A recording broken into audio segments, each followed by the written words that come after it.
On today's show, Josh Green gets a deal done with the Dallas Mavericks and an extension. Is it a good deal for the Mavericks? How can he outplay that deal? Plus, Luka Doncic Practiced. We got some updates for you. There's some energy in DFW.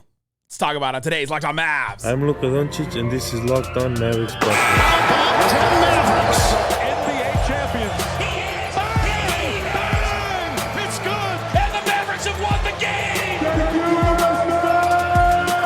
If you don't believe, you shouldn't be here. Loyalty never fades away.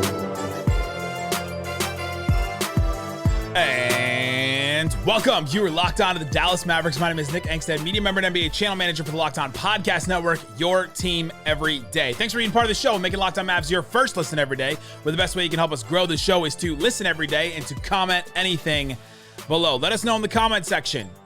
What was your instant reaction to the Josh Green deal? I'm curious. Let me know.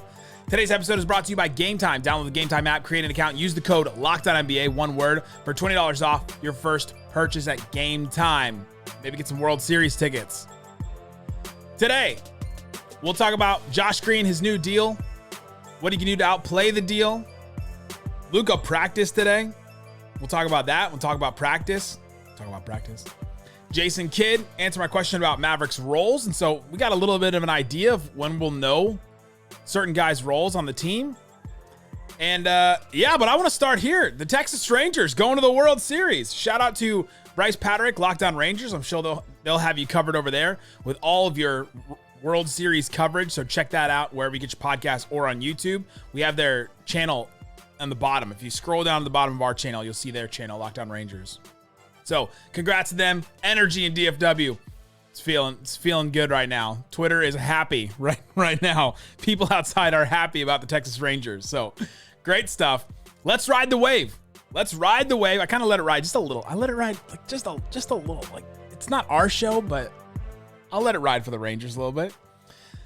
But let's take that energy and go into Josh Green. His new deal gets announced. The Dallas Mavericks and Josh Green agreed to an extension right up until the wire, man. Like, they just it was like an hour or two until the deadline for Josh Green and the Dallas Mavericks to get an extension done. But they get an extension. It's 3 years, $41 million extension. So that goes after this season. So he'll play out this season, and then he'll do 3 more seasons on top of that. And you see the numbers there: $12.7 million in the first year, $13.7 in the next year, $14.7 in the next year. The Mavericks are going with those normal, raises over each year instead of evening it out over the course of the deal or doing an extending contract. But man, you look at this deal and you think about what percent of the cap it's going to be.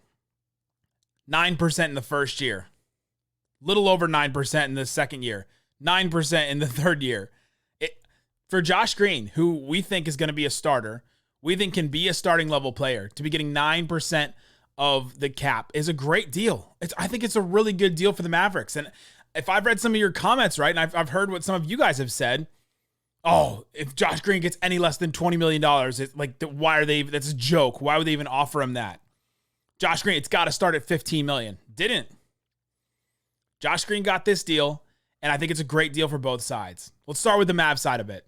I think it's a good deal for the Mavericks because it's a very cost-controlled deal. Like I said, 9% of the cap for the next 3 years of the deal. And now you get Grant Williams and Josh Green together for a combined $25.7 million next year, $27.2 the year after that, and then $28.9 the year after that, which is basically 18% of the cap for the next 3 years after this one. And those could they'll potentially be, probably to start the season, but potentially be the next 3 years, your starting wings. To have your 2 starters make up 18%, imagine what they can do with the rest of the cap when it comes up. When they end up trading, a Tim Hardaway contract or a Rashawn Holmes contract, like, they can do those things because going forward, they're not going to be super cap strong because of those 2 guys' deals. And I think that they can add stuff around them with those guys not hamstringing them and all the cap being taken up in those 2 deals. So I think when you talk about the Josh Green deal and how it's a win for the Mavericks, you got to include Grant Williams too. Nico Harrison's done a great job with those 2 contracts, I think. Whether you believe that those 2 guys should be the Mavs starting wings for the next 3 years, right? You'd hope that eventually they'd bring somebody in that's better, or that Josh Green would step up and become that better player, right? But whether you do or not, they're still great deals. You can still send them to the bench if you need to. You can upgrade if you need to. Honestly, you can trade them if you need to. These are very tradable deals. You can just throw into a deal. Let's say they take Tim's salary and Josh or Grant, and you're like, hey, we got to upgrade here. And they can, because these deals are very cost controlled. So I think it's a great deal for the Mavericks in that right, because of the number that they gave Josh Green and then what it is combined with Grant Williams. So your starting wings now, well, this year they're making less because Josh's deal doesn't kick in until next year. But next year they'll make $25 million. Here are some players making $26 to $29 million this year. This is what Josh Green and Grant Williams are making together. Jalen Brunson, Cam Johnson, Tyler Hero, Jaren Jackson Jr., Jeremy Grant, Jordan Poole, Julius Randle, DeMar DeRozan, Chris Middleton, Kyle Lowry. The Mavericks have 2 players that are starting probably that are making the same as just one of those other players. So again, you could combine those players. You can combine them with somebody else and trade if you need to. But I think right now it's a great deal for the Mavericks because it's cost controlled. It's a good deal in that they're not paying them a ton of money. The other thing I want to compare them to is the other deals that got done, to the other extensions that happened, the other deals that got signed this summer, just recently. So Josh Green, again, he gets that 3 years, $41 million. It's about 13.7 per season. So 3 years, $41 million, $13.7 million per year. Grant Williams got 4 years, $54 million, $13.5 per year. So just about the same. Honestly, that's what we thought he was going to get. I thought he would get right around Grant Williams' money, probably a little bit more because he is younger. I think he's 2 years younger than Grant Williams. Josh about to turn 23, Grant Williams about to turn 25. So they get about the same deal. Denny Avdia for the Wizards, who, I don't know, has he shown more than Josh? He's definitely played more than Josh. But has he shown more than Josh? He kind of had a similar year to Josh last year, but still didn't hit the 3. He's a good defender. He was the 9th pick in that draft. These next guys are all going to be guys from the 2020 draft where Josh came from. Denny Avdia got 4 years, $55 million. So that's 13.8. So he got a little bit more than Josh overall and one more year also on that. Onyeka Okongwu, we talked about him a lot this summer as maybe a Mavs future target at center. He got 4 years, 62. So that's $15.5 million per year. So he got definitely more than what Josh Green got. You look at PJ Washington, he was a restricted free agent. He got about $16 million a year, 3 years, $48 million. Josh got less than that. PJ Washington got more. And then here's the one that really gets me. Isaiah Stewart, who we just saw the Mavs play Detroit. Beef stew. 4 years, $64 million. He's making $16 million a year. You compare Josh's deal to that deal, that's a good bargain for the Mavericks right there. I think I would much rather play Josh Green that money than Isaiah Stewart and try to figure out what to do with him.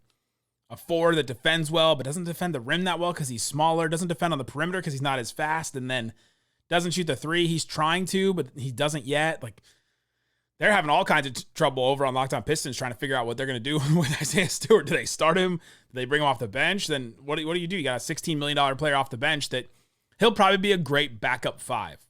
But they have Marvin Bagley and James Wiseman. So they're in this weird scenario with their bigs right there. And Isaiah Stewart's kind of in the middle of it.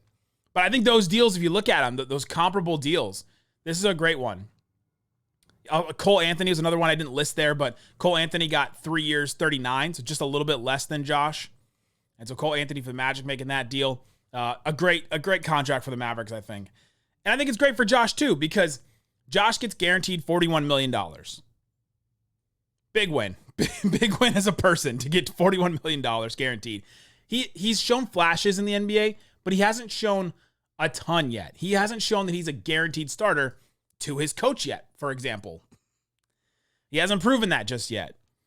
And so then he only has 3 years, which you can look at as a negative for the Mavericks. I saw a couple people mention that it's a shorter deal, so it's a worse deal for the Mavericks. You still get 3 years, plus this year as well. And it'll take Josh Green to his 26-year-old season, 25-year-old season, when he's 26, 25, something like that.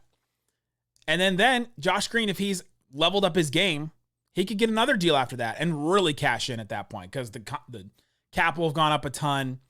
He'll hopefully have gone through some playoff runs with the Mavericks. Then he'll be able to really cash in. And I think that's going to be great for him to hopefully level up, get to the spot where he's a valuable asset, and then maybe teams across the league will be like, oh my gosh, Josh Green's making $14 million a year, right? Can you imagine that in the finals? Man, I can't believe Josh Green's going to be a free agent. Josh Green's about to get a bag. You know, there's always that guy that's on a finals team, whether it's, on the winning team or the losing team. Go, man, that guy's about to get a bag. He's about to get paid. The Bruce Brown. Can he be the Bruce Brown? Right? Can he just do what Bruce Brown just did and then cash out after those 3 years? Great deal all around. I want to talk about how Josh can outplay that deal. What are they asking from Josh Green? What does he need to do to be good enough for that deal this year? And then going forward, we'll talk about all that and more coming up. But before we do, let me tell you about FanDuel. Snap into action, the NFL. FanDuel's #1 sportsbook. Check it out, FanDuel.com/lockedon. You can get $200 in bonus bets when you place a $5 bet. Place a $5 bet on anything. Again, check it out, FanDuel.com/lockedon. I know it says NFL. I've got to check out. They got World Series odds yet? To win the World Series, the Rangers, they're the only ones on here because they don't have the other teams yet. So you can get in early because they don't have the Phillies or the Diamondbacks yet, obviously. But Rangers, -136 to win the World Series right now. You can check out that. They already have World Series MVP. Who would you pick right now for the Rangers, World Series MVP? Corey Seager, +600. Adolis Garcia, +7. I mean, El Bombi, that dude is raking right now. May think about that. Put $5 down on that. You can get $200 in bonus bets to bet on anything else. Again, FanDuel.com/lockedon. Check it out now.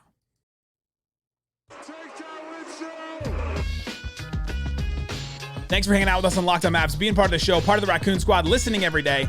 The Locked On Ultimate NBA Season Preview is here. 6-episode series with all 30 of our Locked On NBA team shows, from contenders to tankers and everything in between. That's where we were, everywhere in between.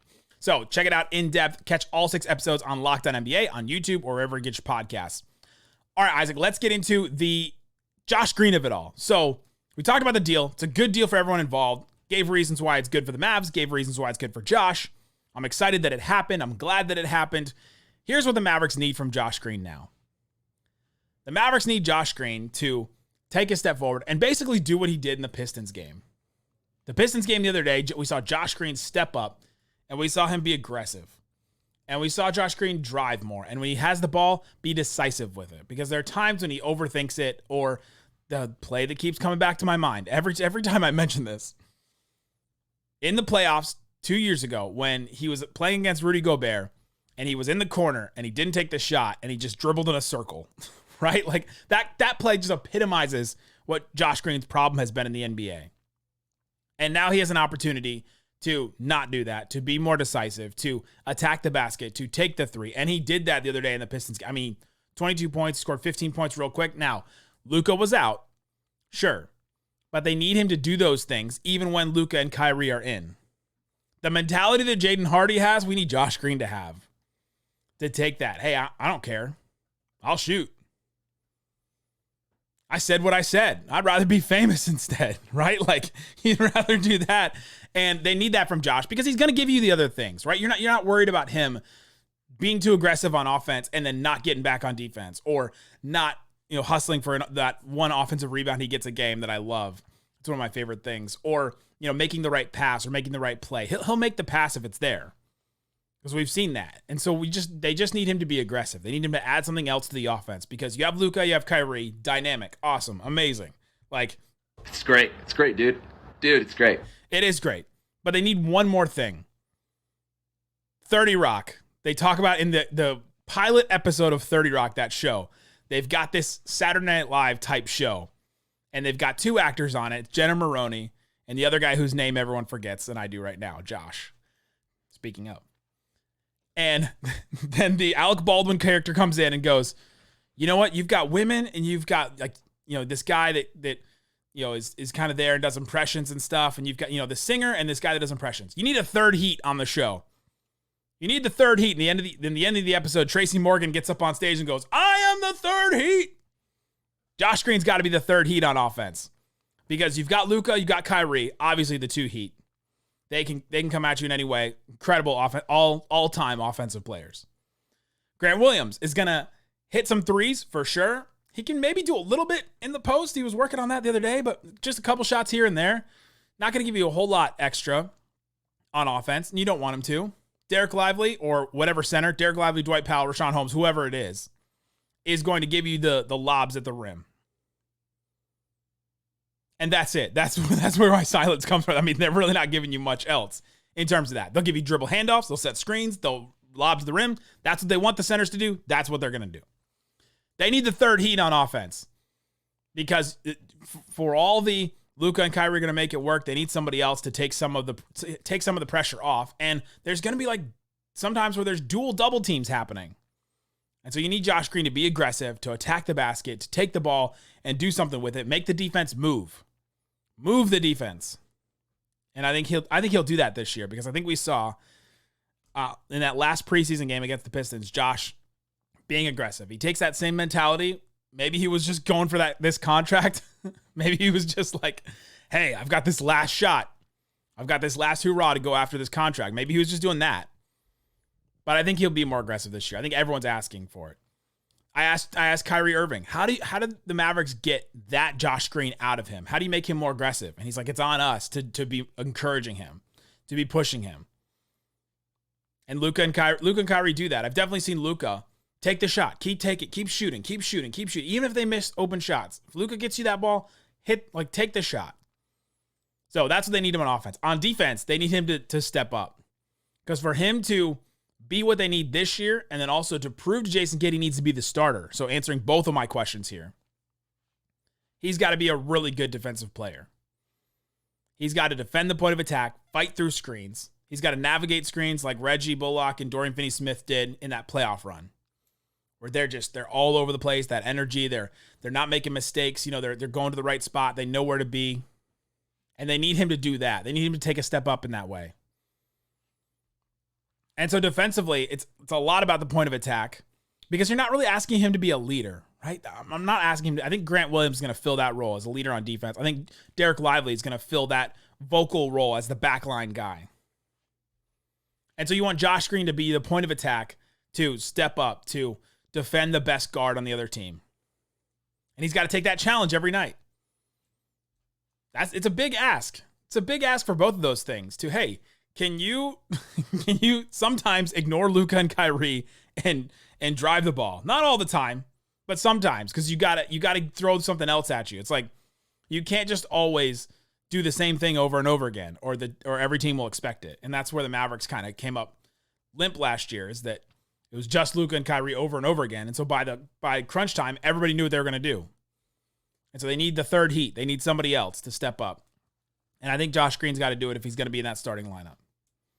Or the closing lineup, right? He's got to prove he can be a starter and then in turn be a closer. I think Josh Green also can help them do a couple things that the Mavericks have wanted them to do as well. And they want to play a little faster. They want to hit ahead. I asked Maxi Kleba about this today. He was very snarky with me, and I found it very funny. Some people said, I saw a couple of comments that said Maxi was being such a jerk to that reporter. Well, that reporter was me, and I didn't think he was being a jerk. He kind of winked at me. It was sort of like hey, you asked a very basic question. I'm going to answer you in a very basic way. I said, what kinds of things do you guys want to do to improve the pace? What can you do? And he basically said, kick the ball ahead. That was it. It's just get the rebound and hit and kick the ball ahead. Well, who are they kicking the ball ahead to? To Josh Green, to probably Grant Williams, to definitely Kyrie. Kick the ball ahead to your more athletic guys. And I think Josh Green's got to be that more athletic guy that jumps out, that runs out in transition, that gets forward and then does something with the ball there. And that's where we can see him be really aggressive, because Luka and Kyrie are probably behind the play anyway. So help them get out in transition, help them play faster. He's got to be really good at the point of attack and step up that game. And he's got to be the third heat on offense. The third heat. I am the third heat. That's what Josh Green's got to do to be able to play into the contract this year and to prove that he can be the starter, and then to overplay the contract going forward. If he just improves on all those things going forward and becomes a high-level role player, a la a Bruce Brown from the Nuggets last year. If he does that, I think he outplays the contract. Because the contract's a really good deal. We've kind of already gone over that. Coming up, let's talk about some other players making $12 to $13.7 million per year. I got a list. I think you'll find it kind of interesting. These are the players that are making the same amount of money as Josh Green. And then we'll talk about practice. I'll see what I heard and saw from Luka, and Jason Kidd gave me an interesting comment about roles and more. So we'll talk about that coming up. But before we do, let me tell you about Game Time. I love Game Time. It's a great app. It's a great site where you can go and check out the tickets that you need. There's no way they have World Series. I mean, it's going to be, we're pretty sure it's going to be in Arlington, right? So you can check that out, see if they have World Series stuff. They've got Bad Bunny. He was on SNL the other night. I liked it. He had some good stuff. Him and Pedro Pascal had some good sketches. So Bad Bunny in May, he's playing at the American Airlines Center. You can check that out right now. They have tickets already. Tickets holy crap. Tickets are expensive, but you can wait until the end because tickets on Game Time will go down as the game gets closer. Got Dallas Stars games already on there. Got Cowboys games on here. Oh, Nets, Mavs. $28 to go see the Mavs versus the Nets. All this on Game Time. They'll show you the view from your seat right on there. They'll do all that kind of stuff. So you get zone deals. You can pick the section, and Game Time will pick the seats for an average of an 18% savings on that. Take the guesswork out of buying tickets with Game Time. Download the Game Time app. Create an account. Use the code LOCKEDONNBA for $20 off your first purchase with Game Time. Terms apply. Again, create an account. Redeem the code LOCKEDONNBA. All one word, LOCKEDONNBA for $20 off. Download the Game Time app. Last minute tickets. Lowest prices guaranteed. My first shot, my first make.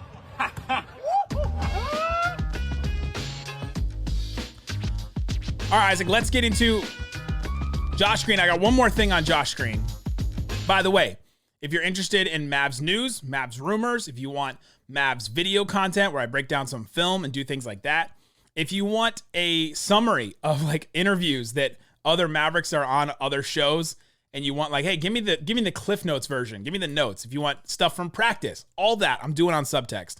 I'll send them straight to your phone.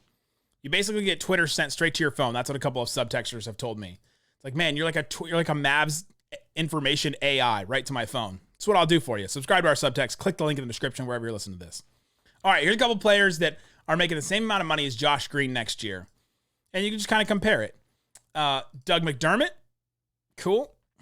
Wendell Carter Jr., Gary Harris, Josh Hart, Naz Reid, Steven Adams, Marvin Bagley, Brandon Clark, Dennis Schroeder, Grant Williams, Daniel Gafford, Kelly Olynyk, Devontae Graham, Rashawn Holmes, Austin Reeves, Herb Jones. Feel like Josh fits in that group. There's a couple that are better. Obviously, they're like, I wish they had Wendell Carter Jr. at $13 million, than Josh. But still, I think he fits in that group. And then you also have like Anthony Edwards, Wembanyama, and James Wiseman, but they're still all on their rookie deal, so I didn't really count them. But those are the players making the same range as Josh Green. I think he fits into those, and I think he has a chance to rise. You see some of these other guys.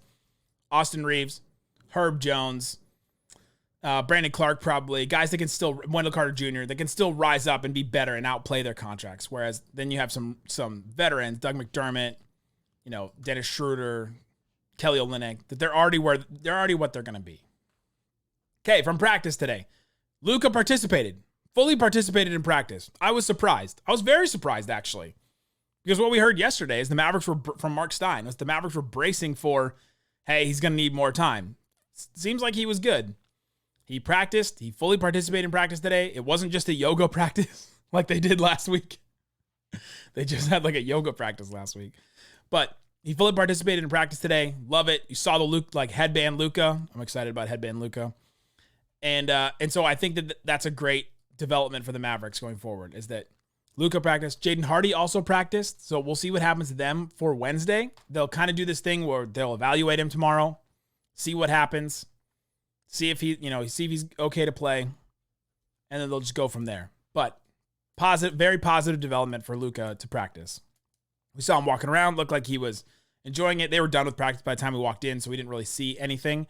But he was walking around, looked like he was in good spirits, and he ducked us.